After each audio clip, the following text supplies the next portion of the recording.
Team 6, holding an opponent under 10 points for the 5th time this season. That defense just so suffocating. Tough enough in the first half, but in the second, they shut Missouri out, forced 2 turnovers, got 2 more sacks, and allowed 0 net yards rushing on 9 carries.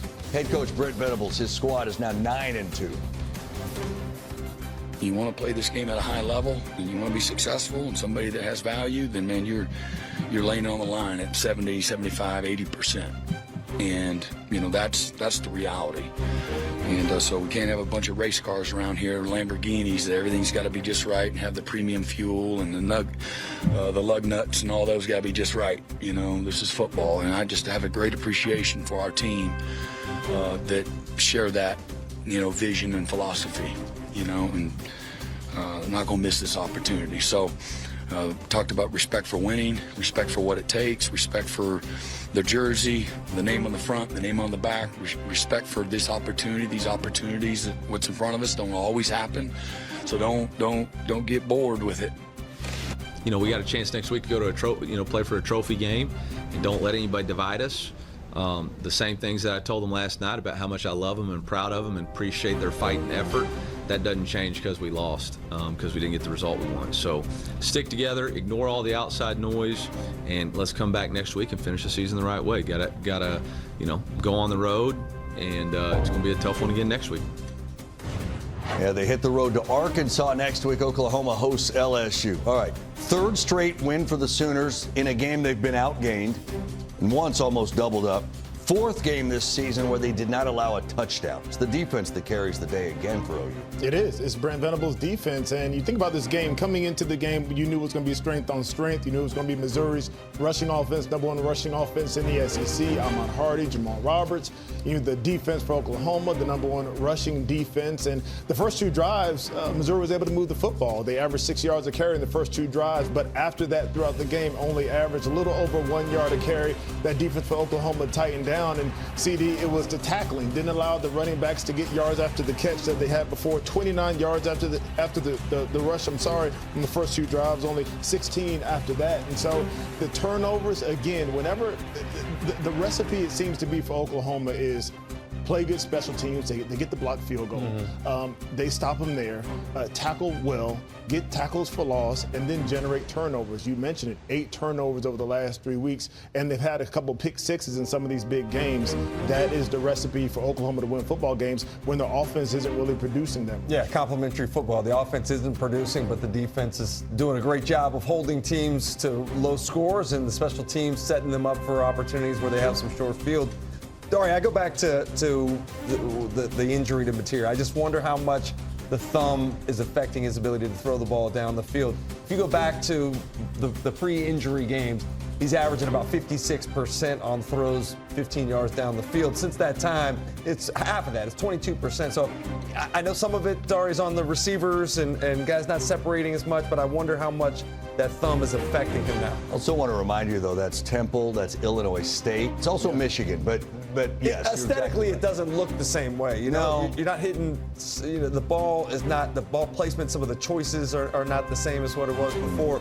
But the great part about it, I look at it as a glass half full. Yeah. You're winning big-time ball games in big-time situations, a couple on the road. Your defense is playing great. Special teams is outstanding. If you can get the offense going, the next level for this offense, the ceiling's really high. And you think about it, in critical moments, Mateer is still making good decisions. When he came back and he played in that Texas game, he made some poor decisions, made some poor throws, and a lot of it was he hadn't played. But you look at this game, when they throw that pass to Satania and he goes for 80 yards, that was cover one. It was man coverage. He knew exactly what he had.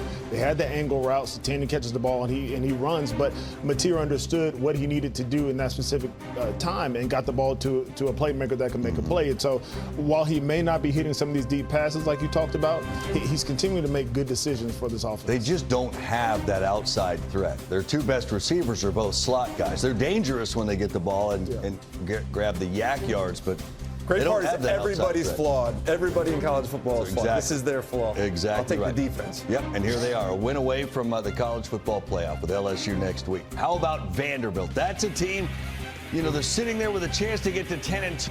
I don't really cry, you know. And He's the best player in the country. He deserves to be in the Heisman conversation. He tips the field when he steps on it. There's only a few players in the world that, when the ball's in their hand, they can take over a game. He's done that repeatedly here. He deserves this. My God, you know, this is a guy that has been doubted every way you can be doubted, and counted out. And all he's done is bet on himself. He's taken risks. He's leaned into trust. He's shown up and done the work, and I hope everyone's paying attention. I know my children are. I mean, this guy is one of one, and he's a great role model and a great team member, and we are grateful for what he's done for us. Pavia is on some tear. Last 3 games, he's accounted for over 1,400 yards of offense and 14 touchdowns, and became the first player in school history to pass for 300 and run for 100 in a game. That was against Auburn 2 weeks ago, and again against Kentucky, sets the single game school passing record. He's got a school record 34 total passing and running touchdowns. Absolutely should have a seat at that Heisman table. Yeah, well, you know, it occurred to me as I was watching that highlight. When he runs the option to the right, he looked quick and explosive, getting to the edge. And you know what they did differently this year? I go back to the beginning of the season. They managed his carries earlier in the year. Remember last year, in the last half of the year, he was banged up. He couldn't be Diego Pavia the way he's being Diego Pavia now. So I like the plan that they had for him, the way they utilized him, throwing the football more from the pocket early in the season. That's kept him fresher and limited some of the hits down the stretch. Yeah, you also think about the emergence of guys like Trey Richardson. He goes over 100. Guys like Junior Sherrill. And the accuracy of Diego Pavia is drastically increased this year from last year, especially on the deep ball. He's making great decisions, and it's fun to watch. It's fun to watch a story, a personality, the momentum. You saw the statistics, but when you think about what he's done over the last 3 weeks, the fact that he goes for 300 against Texas, he goes for 300 against Alabama, Auburn, he goes for 406 touchdowns today in key moments in the SEC. It's all about momentum. Yeah. And when you think about the crescendo ending the season, and you think about postseason awards, think about the Heisman, all those sorts of things. It's about personalities, it's about stories, and it's about momentum, and it's about moments. And that's what we continue to see, especially today, from Diego Pavia, and quite frankly, this entire team. He doesn't do it all by himself. He's the point guard, but the entire team is playing so that he can have the opportunity to go and represent Vanderbilt and the SEC in New York. Yeah, the visibility that Diego Pavia has certainly is going to be on display next week against Tennessee, potentially in New York with the Heisman Trophy. And I know he'll be leaving. They celebrated him today as a senior, but it's going to live on because it's shown what's possible in this new landscape of college football with NIL and the opportunity to go in the portal. Like, people are going to want to be a part of what Vanderbilt's got going now.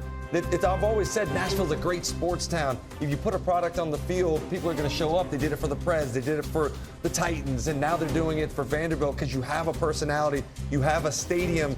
You have some excitement around it. And even though he's going to be gone, I think they can keep this momentum going, especially if they can get into the playoff and he's in New York in a couple weeks. You go watch them. They're set. You're going to see them win. They're 7-0 at home. That's what they finished. First time they run the table. A legit home field advantage. First time they run the table at home since 1982. And if they get into the playoff, you said something earlier, B-Dub, like, who's going to want to deal with him if they're able to get in? Who wants to play him? I mean, the amount of confidence that the entire team plays with, much less trying to guard these wide receivers and backs in the defense the way they're playing. Like, nobody wants to play them. So fun to watch him play. And he will be in New York. He's got to be in New York. Hopefully we'll see him on the 19th and 20th.